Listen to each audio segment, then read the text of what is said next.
Boa noite, queridos amigos.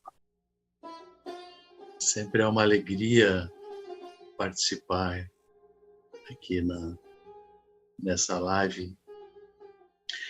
Eu quero começar uma pequena história que é muito interessante e nos fala um pouco sobre quem é Bahá'u'lláh. E eu queria dizer que falar de Bahá'u'lláh, quem é Bahá'u'lláh, com poucas palavras é impossível. E com muitas também, né? A gente não tem como capacidade para poder falar dignamente, né, sobre Bahá'u'lláh. Eu vou ler essa historinha. É a história de Seyyid Ismail. Ele era um descendente de nobres persas e ele vai encontrar Bahá'u'lláh em Bagdá, buscando alimentação espiritual, que Bahá'u'lláh dê a ele alimento espiritual. E um fato interessante é que todas as noites ele, ao sair das reuniões, dos encontros com os amigos, ele tirava o turbante e varria o chão da rua onde estava a casa de Bahá'u'lláh, recolhia esse pó, essa terra que ele varria e jogava no rio Tigre. E dizia aos amigos que isso era um pó, uma terra tão abençoada pelos abençoados pés de Bahá'u'lláh que não poderiam ser pisados por qualquer pessoa. Esse era Seyyid Ismail. E ele, num encontro com Bahá'u'lláh, depois de um trabalho que ele tinha feito com Nabil, que ele era um grande calígrafo, não sei se existe essa palavra, mas ele tinha uma caligrafia maravilhosa. Então, ele estava fazendo esse trabalho junto com Nabil, e Nabil pergunta a ele sobre uma experiência que ele teve de um encontro com Bahá'u'lláh. E ele descreve dessa forma: o que eu vi não pode ser descrito. Depois de pedir a ele ajuda espiritual, e ele ter dito que me fora concedido, porta após porta abriram-se sobre meu coração, e minha alma recebeu ensinamentos que não são deste mundo. Uma noite, em seu Buruni, sua abençoada pessoa pediu uma vela para ler um papel, e eu, sempre perdido em deslumbramento diante da condição em que me encontrava, pensei de súbito: é possível que aquele semblante, uma visão que os escolhidos e os mensageiros de Deus ansiavam poder contemplar, podia ser desvelada em um templo humano? E tão pronto esse pensamento cruzou minha mente, sua abençoada voz me chamou: Aka Seyyid Ismail, veja. E quando eu voltei meus olhos para a sua divina face, vi aquilo que nenhuma palavra pode descrever. Tudo o que posso dizer é que pareceu-me que 100.000 mares, vastos e iluminados, agitavam-se sobre aquela abençoada face. O que aconteceu então, não sei. Parece que ele desmaia depois de ter essa visão, quando Bahá'u'lláh mostra a ele a glória de Deus, né? Bahá'u'lláh livre das suas características humanas apenas. No livro chamado O Senhor das Hostes, onde Bahá'u'lláh diz: esse é um anúncio que regozijou os corações dos profetas e mensageiros. É aquele de quem o coração do mundo se lembra, prometido dos livros de Deus, o poderoso, onisciente. As mãos dos mensageiros, em seu desejo de me encontrar, ergueram-se para Deus, o poderoso, glorificado. Sou aquele a quem a língua de Isaías exaltou. Sou aquele cujo nome tanto o Torá como o Evangelho se adornaram. Os livros foram enviados com nenhum outro propósito, senão a lembrança de mim. Não sei se os amigos conhecem, tem um livro em espanhol que chama Las Flores de los Altares, onde há uma coletânea de vários temas retirados dos livros sagrados de todas as religiões. Então é muito interessante se os amigos tiverem acesso e conhecerem essa obra. É muito, muito, muito interessante e instrutiva. E lá tem esses textos em cada uma das revelações de Deus, onde ficou um registro escrito do que foi revelado. Em todas elas há a menção de que um dia iria surgir uma manifestação suprema de Deus. O Baha'u'lláh fala que ele é essa manifestação prevista em todos os livros sagrados que foram revelados durante toda essa história, né, registrada do desenvolvimento espiritual da humanidade, sempre com a guia da revelação divina. O próximo, Nick, por gentileza. Também no mesmo livro, chamado O Senhor das Hostes, Baha'u'lláh continua dizendo: a palavra que o Filho ocultou torna-se agora manifesta. Faz-se descer na forma do templo humano neste dia. Bendito seja o Senhor, que é o Pai. Ele, em verdade, veio às nações em sua maior majestade. Eis, ele surge diante de vossas faces. Apressai-vos a ele de todas as regiões. Esse é o dia em que a pedra, Pedro, exclama e brada e celebra o louvor do seu Senhor, possuidor de tudo, o Altíssimo, dizendo: eis que veio o Pai, e o que vos foi prometido no reino já se cumpre. Essa é a palavra que fora preservada atrás dos véus da grandeza, e que, quando a promessa se cumpriu, irradiou com sinais claros seu esplendor do horizonte da vontade divina. Eu, como venho de uma família cristã, né, toda a minha base religiosa de infância e juventude foi dentro da igreja evangélica luterana, e muito se falava sobre pai e filho, né, e Jesus falando sobre o Pai. E quando eu entrei em contato com essas palavras ditas por Baha'u'lláh, quando conheci a fé Bahá'í, realmente foi um choque e algo um pouco difícil de digerir naquele momento, né? Como assim? Ele é o Pai. E a gente tinha, eu ao menos tinha, e muitos amigos que vêm de origem cristã, quando conhecem a fé Bahá'í e estão para dar esse passo de aceitar Baha'u'lláh, às vezes sentem que podem estar, de certa forma, traindo Jesus, ou seja, deixando Jesus de lado para abraçar Baha'u'lláh. E eu tive esse tipo de sentimento, né? Principalmente quando eu li o Pai. Peraí, ele é maior do que Jesus? E realmente demorei um pouquinho para digerir, mas realmente depois entendi que Baha'u'lláh realmente é essa suprema revelação, o Pai, como ele menciona aqui.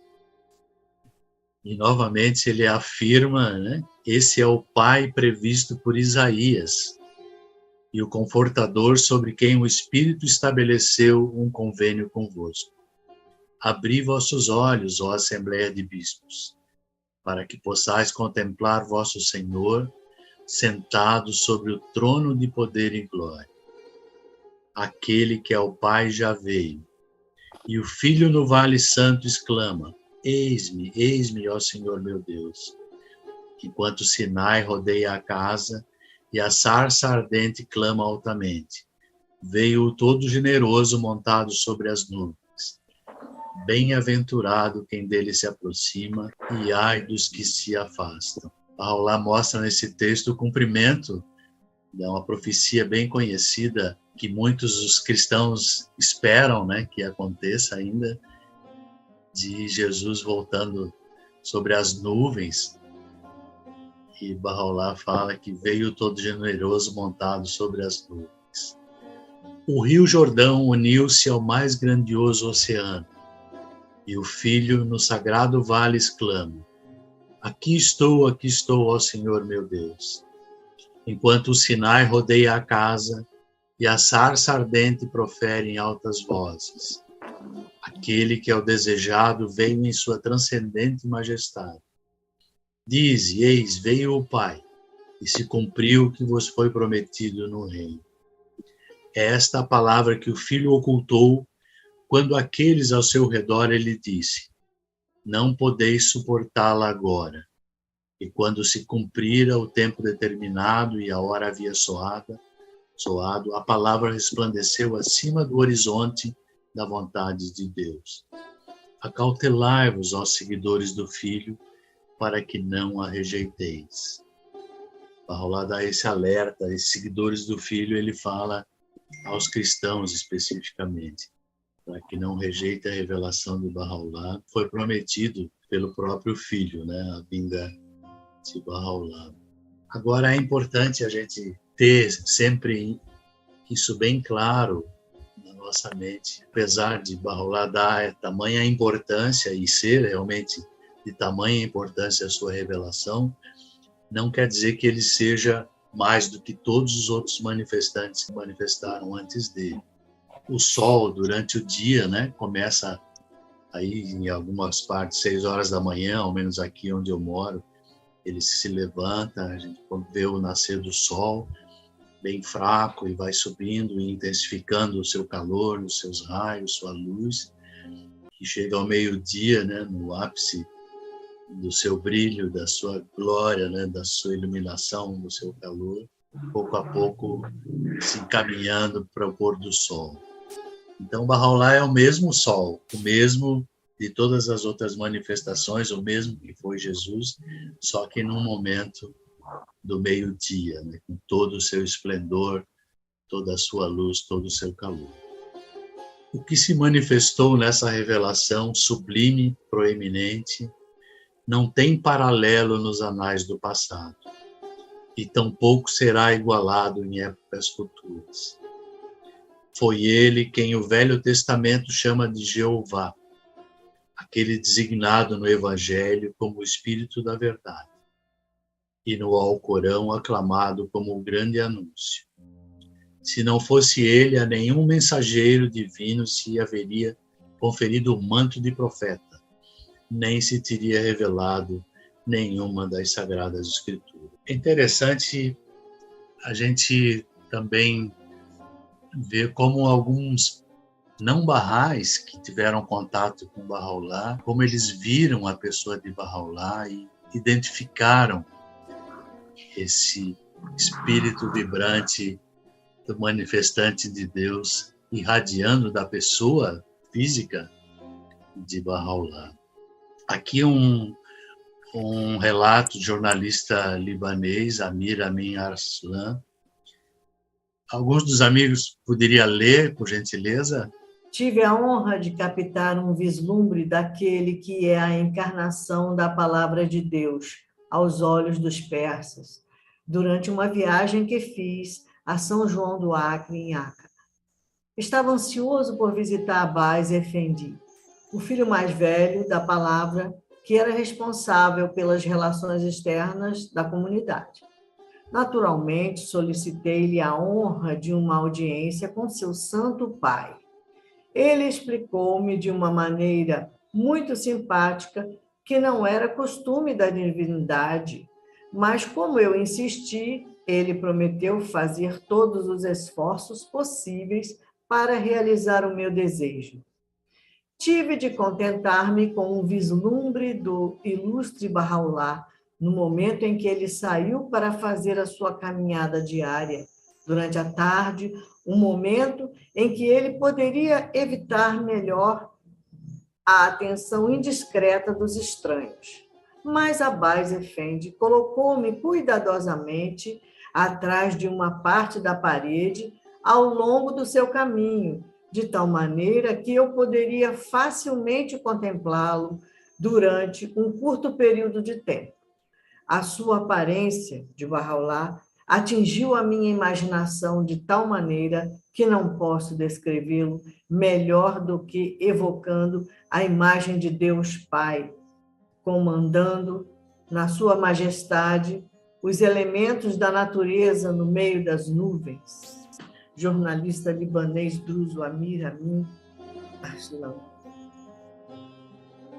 Que maravilhosa descrição. Como impactou, né, esse jornalista ter visto Bahá'u'lláh caminhando, como ele conseguiu sentir a presença de Deus na pessoa de Bahá'u'lláh. O próximo, Nick, por gentileza. Esse bem conhecido dos amigos Bahá'ís, né? Desse orientalista britânico, Edward Granville Brown, né? E ele descreve esse encontro com Bahá'u'lláh, é bem maior a descrição, mas eu só selecionei essa parte. Ele diz: jamais posso esquecer-me da fisionomia daquele a quem olhava, embora não possa descrevê-lo. Aqueles olhos penetrantes pareciam ler-nos a própria alma. Poder e autoridade residiam naquela testa ampla. Não me foi preciso perguntar em presença de quem eu estava, enquanto curvei-me diante daquele que é objeto de uma devoção e um amor que os reis poderiam invejar e os imperadores almejarem. Tem inúmeras histórias de pessoas que se encontraram com Bahá'u'lláh, algumas até com um propósito de prejudicar Bahá'u'lláh, um até tentando assassinar Bahá'u'lláh, e quando chega à presença de Bahá'u'lláh, é tão impactado com o espírito de Bahá'u'lláh, com a luminosidade, né, da face de Bahá'u'lláh, do ser de Bahá'u'lláh, e ficaram tão impactados com isso que se transformaram em outras pessoas simplesmente por ter estado na presença de Bahá'u'lláh. Alguns realmente que tinham olhos espirituais conseguiam ver, outros ouviam como uma pessoa qualquer, né? Bom, falar um pouquinho da importância da revelação de Bahá'u'lláh.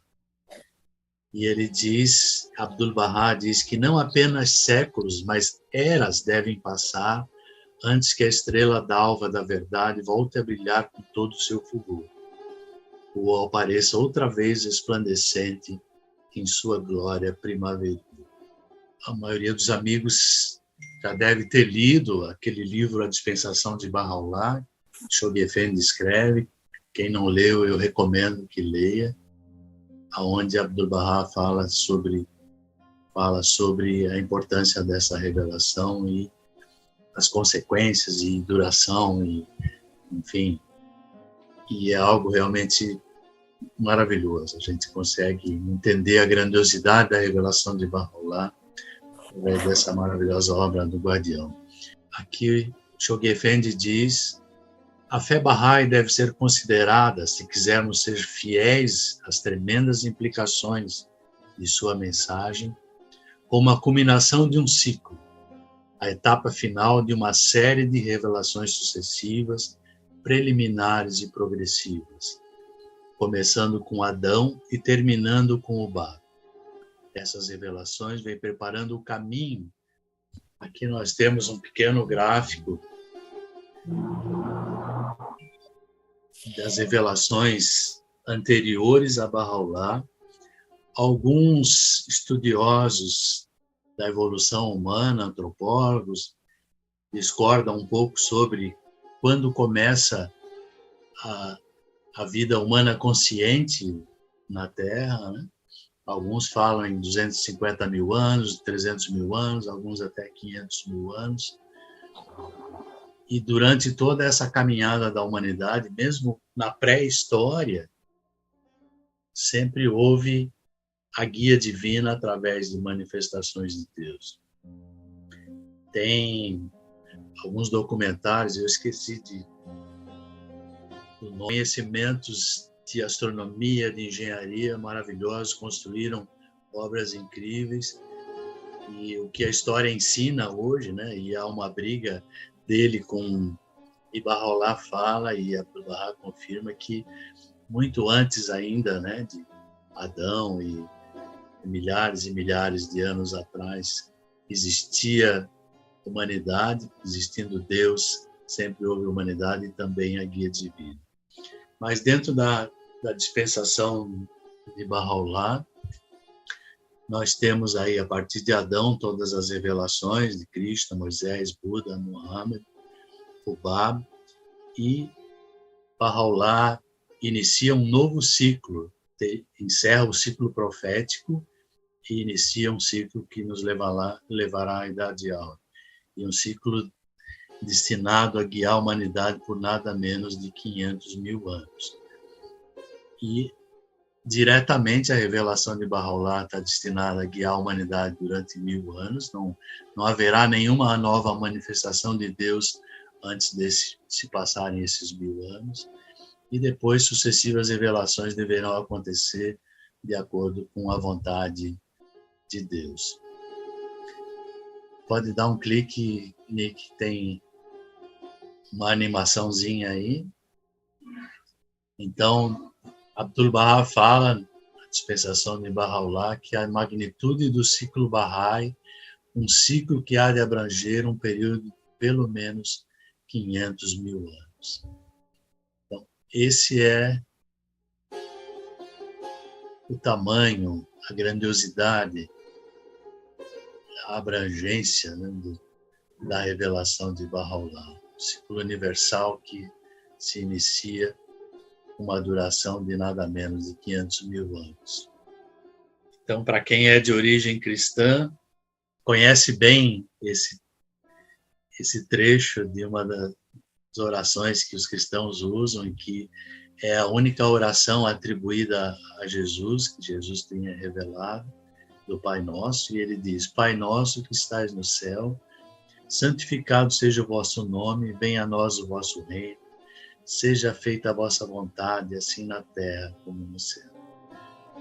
E nós podemos aprender da revelação de Bahá'u'lláh, dos ensinamentos de Bahá'u'lláh, que esse é o momento em que o Pai Nosso, que está nos céus, se revela à humanidade e começa o estabelecimento do reino de Deus na terra. Que, embora muitos cristãos achem que isso vai se dar como mágica, nós sabemos que não, né? Que há de ser construído e construído por aqueles que reconheceram a revelação de Bahá'u'lláh e estão imbuídos desse espírito novo, dessa nova era que está brotando agora com a revelação de Bahá'u'lláh. Para algumas pessoas, quando a gente fala sobre o estabelecimento do reino de Deus na Terra, sobre paz universal e algumas outras características da revelação Bahá'í, unidade do gênero humano, alguns falam que isso é um pensamento utópico, é uma utopia, nunca vai acontecer. E há uma definição maravilhosa de um psiquiatra, Erich Fromm, eu acho que ele é de origem alemã, se não me engano, e ele diz que utopia é quando nós conseguimos ver o fim sem enxergar os meios.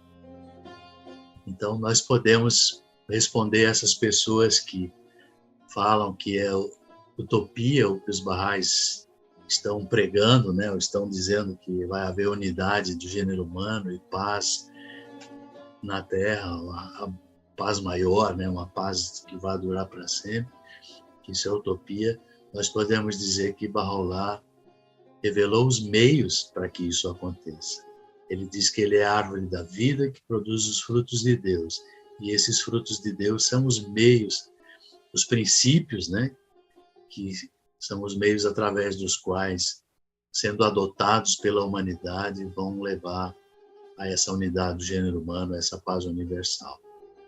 O reino de Deus da Terra sendo construído pelos seguidores de Bahá'u'lláh. E aqui, o chamamento que Bahá'u'lláh faz aos seus seguidores, a todos os Bahá'ís no mundo. Ele diz: em verdade, ele, Jesus, disse: vinde após mim e eu vos farei pescadores de homens.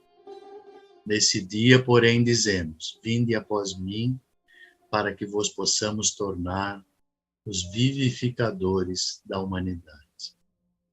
Esse é o nosso papel, queridos amigos. Nos tornarmos vivificadores da humanidade. Aqueles que vão iniciar, né, que estão iniciando, construindo os fundamentos para que o reino de Deus se estabeleça na Terra. Obrigado, queridos. Eu gostei bastante dessa apresentação, porque uma das coisas que eu gostei é que, logicamente, a apresentação começa com uma pergunta, né? Quem é Bahá'u'lláh?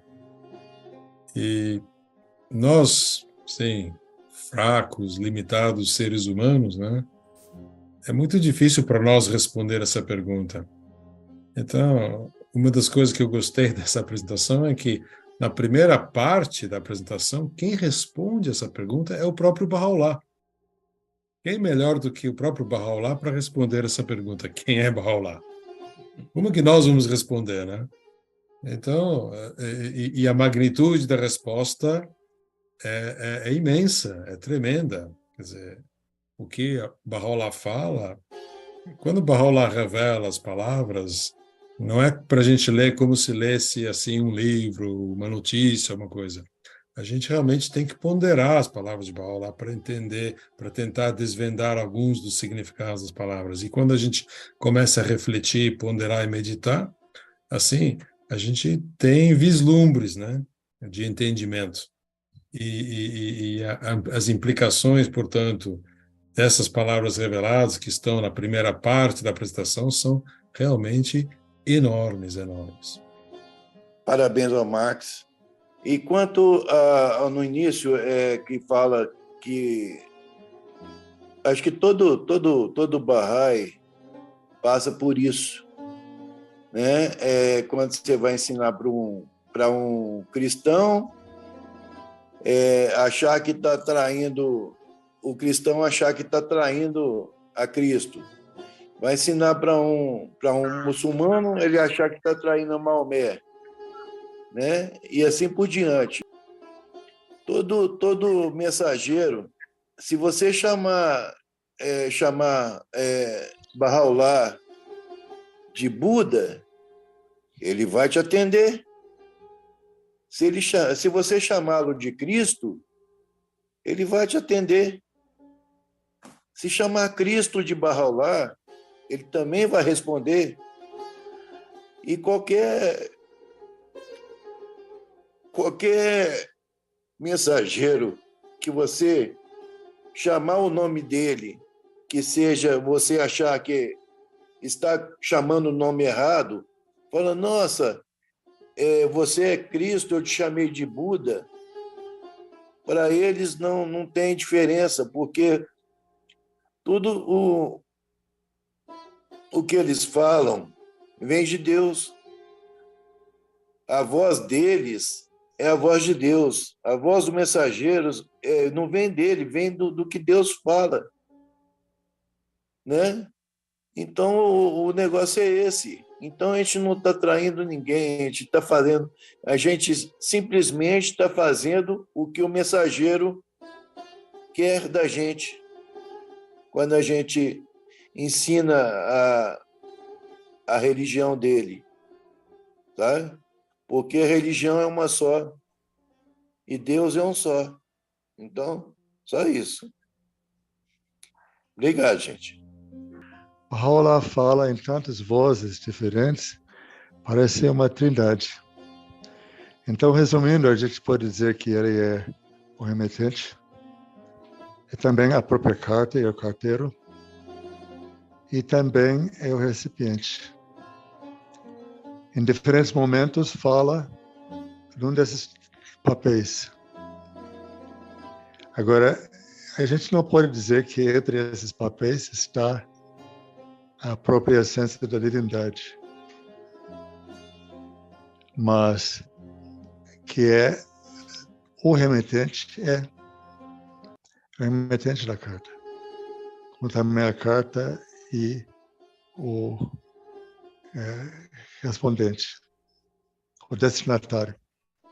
Até mesmo a história que ele contou daquele querido amigo seguidor de Bahá'u'lláh, que limpava a poeira da entrada da casa de Bahá'u'lláh, e colocava, né, o Max nos contou essa história, despejava poeira no Rio Tigres porque ninguém tinha o direito de pisar essa poeira que a abençoada beleza honrou, né, e elevou.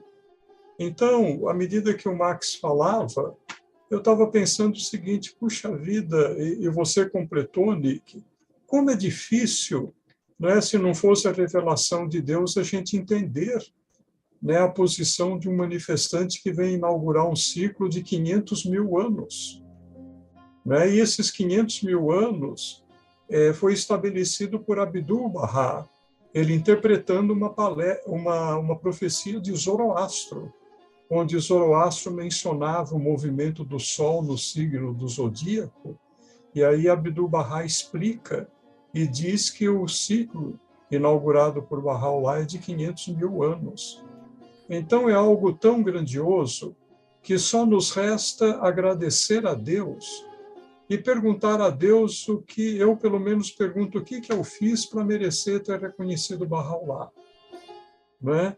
Se foi alguém da minha família, dos meus ancestrais que fizeram alguma coisa boa, né? Então que Deus os abençoe e os ilumine cada vez mais. Porque é tão grandiosa essa revelação que até hoje eu me pergunto, né, o que eu fiz para merecer reconhecer uma revelação tão extraordinária como essa, que está muito além da nossa capacidade de compreensão. Obrigado, parabéns, Max. Lindíssima apresentação, belíssima. Bahá'u'lláh mesmo fala, eu não lembro agora aonde está esse texto, né? Mas que todos que reconhecem a revelação de Bahá'u'lláh é porque fizeram algo para merecer isso. E os que não reconhecem também. Então, a gente não sabe o quê, mas em algum momento da nossa vida, alguma coisa a gente fez que Bahá'u'lláh nos deu essa oportunidade de conhecê-lo. E acho que é para a nossa própria proteção, né? A gente não saber o quê, senão poderia nos tornar orgulhosos. Eu conheci Bahá'u'lláh porque eu fiz tal coisa, ou porque eu pensei tal coisa, ou enfim. Mas há algum merecimento desconhecido, como você falou. E a gente deve agradecer, obviamente, dia e noite. Ele fala que se todos os mares se transformassem em tinta e a gente tivesse uma pena e passasse a eternidade tentando agradecer, e essa bênção não seria suficiente, né? Huck, você... o Geraldo e o Huck levantaram a mão aí. Não sei quem levantou a mão primeiro. Eu dou a vez para o Geraldo. Depois eu falo. Legal, Huck. Pode falar, Geraldo.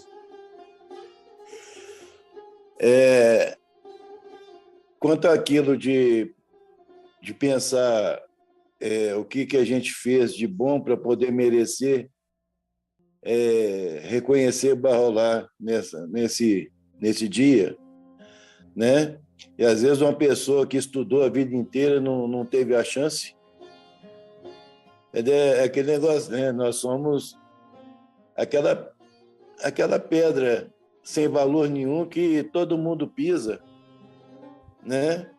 E essas pessoas, às vezes, são aquele diamante que fica guardado dentro de um cofre, ou então está enterrado nas profundezas da terra. Então é isso. O sol bate na gente primeiro, né? Naquela pedrinha que todo mundo pisa. Tá? É um bom exemplo, Geraldo. Realmente Pois é. Realmente é um bom exemplo. Aquelas pedras expostas que aparentemente não têm nenhum valor, mas são as primeiras a receber e refletir a luz do sol, né? Enquanto estão escondidas, não conseguem receber a luz do sol. Né? Interessante. Né? Bom exemplo. Obrigado, Geraldo. Huck? Então, o Max fez uma apresentação assim com cunho místico muito forte, né? Tanto é que a gente fica sem saber fazer perguntas, né? Porque foi muito forte o conteúdo místico e maravilhoso, maravilhoso mesmo. Tem um outro aspecto que eu gostaria de tocar, né, para quem é cristão, está registrado no Evangelho de João, capítulo 10, versículo 16. Na parte final desse versículo, Jesus diz: haverá um só rebanho e um só pastor. Né? E quando Bahá'u'lláh diz que todas as promessas foram cumpridas, é uma afirmação muito forte que está na seleção dos escritos de Bahá'u'lláh, então essa promessa ela está se cumprindo, né? Haverá um só rebanho e um só pastor, e a gente vê que a globalização, né, que começa a se acelerar principalmente depois da Segunda Guerra Mundial, hoje ela é uma realidade, né? Então, hoje é mais fácil entender a promessa de Jesus: haverá um só rebanho e um só pastor, porque a humanidade chegou num ponto do seu desenvolvimento que, se ela não se unir, ela vai se arrebentar. Ela vai se arrebentar por quê? Hoje o sistema econômico é predatório, não é predatório aos recursos da natureza, é um sistema econômico que destrói o nosso habitat, né? Todos os seres vivos que tiveram no passado o seu habitat destruído não sobreviveram, porque uma das características dos seres biológicos é criar o seu nicho, chamado nicho, que é a área da sua atuação e da sua sobrevivência. Então, se o nosso nicho é destruído, nós nos extinguiremos, não tem outra saída.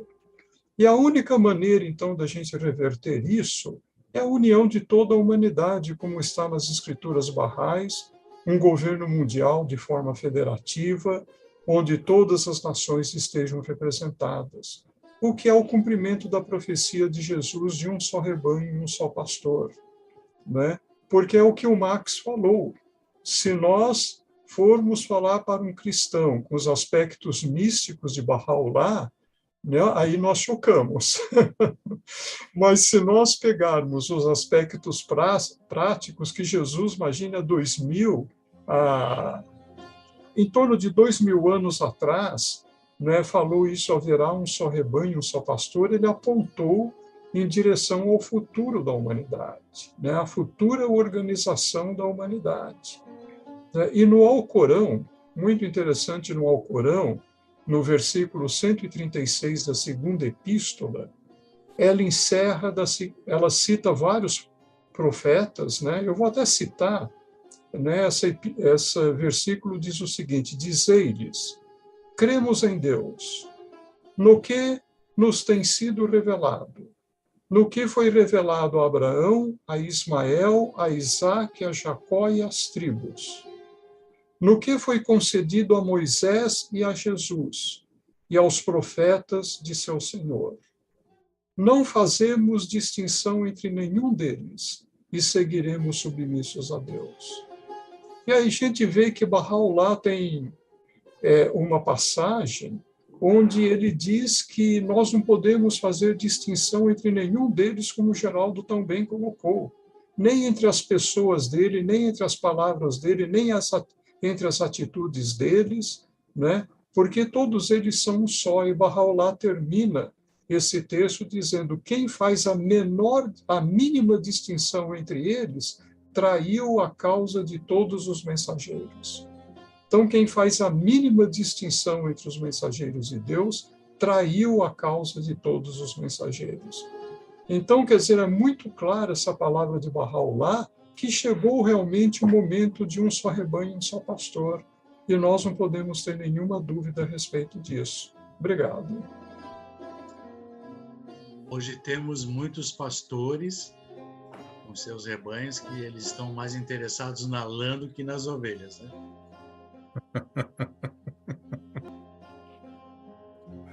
Pois é verdade mesmo. Bem colocado, agradecemos aí. Ó Senhor dos mundos, o nível de amor, admirável Criador, Bahá'u'lláh, o ocultador dos pecadores, Redentor. Tu és o Rei da eternidade, o escultor da humanidade, o Verbo aqui nesse lugar, terra sofrida a te esperar. Você chegou para nos mostrar o que é o amor e só amar. Amar, amar, Bahá'u'lláh, o que é o amor e só amar. Amar, amar, amar o sol, amar a terra, a lua e o mar. Bahá'u'lláh, meu amor, Bahá'u'lláh, meu Criador.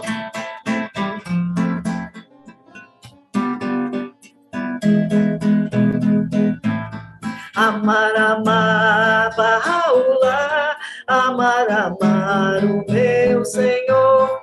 Amar, amar, Bahá'u'lláh, amar, amar meu Criador.